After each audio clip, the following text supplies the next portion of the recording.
It's a busy time of year in the high school football season. That means AZ Audibles has plenty to talk about. We're going to talk about the new Chandler head coach, Rick Garretson. He replaces Sean Aguano, who moved on to ASU. Eric, just what do you make of this hire?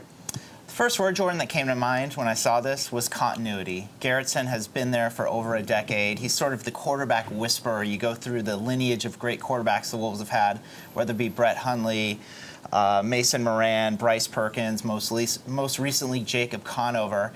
And I think it's a nice fit because he sort of knows how the operation works with the Wolves.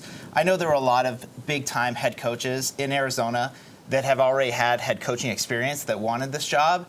Let's not kid ourselves. This is a high-pressure job, and this is the toughest region in football. Aguano set the bar so high, both on and off the field at Chandler. It'll be interesting to see how this situation plays out moving forward. Eric, you mentioned so many of the great Chandler quarterbacks that have come and gone, but maybe according to Coach Garretson, you forgot the best one, Daryl Garretson, his son, who played at Chandler. And that's another perspective for me that I think is interesting for this Chandler Wolf coach, is that he has gone through the process as a parent, going through the recruiting process. And so many of these guys are getting highly recruited. So not only does he know how to manage stuff on the field, but also in the office with the college coaches. Definitely. So I think there's going to be some continuity with that as well on the recruiting end. Devin, what do you make of this hire? Well, we talked about high-pressure job, recruiting.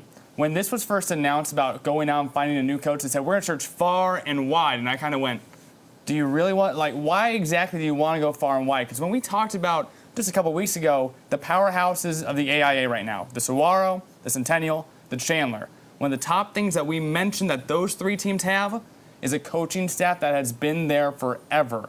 Something great with this coaching staff is moving someone up to the head coaching position. You retain your coaching staff, you retain most of your student athletes, and when a coach takes over, one of the big questions is, can you sell the kids and their parents to what you're trying to sell and build this team with? If it's almost the same thing, there's nothing to sell anymore.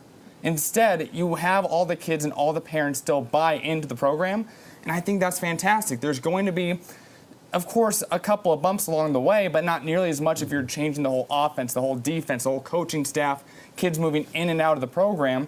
I think that this keeps Chandler in a position where they can go out and still win state championships when you look at them in week 0 next year. Mm-hmm. And the whole region, guys, is sort of interesting. Basha comes in with Chris McDonald. I think that's a program on the rise. We all know what Perry has done the last couple of years. Who knows how the Brophy situation is going to play out? But there are a lot of moving parts in that region that we need to keep an eye on. When you look at the coaching turnover, Brophy, it's going to be their third coach in 2 years. Chris McDonald is now in his second year. It's really Preston Jones that has been one that's been there the longest now. Coach Zadebski came in. He's going to be entering his second year. Obviously, a lot of talented football minds, but a lot has changed in that region the last couple of years. So it's a new era for the Chandler Wolves, but they're going to want to continue that sustained success they had under Sean Aguano, now with Rick Garretson. Make sure to keep it to AZ Audibles each and every week for your high school football updates on Sports 360 AZ.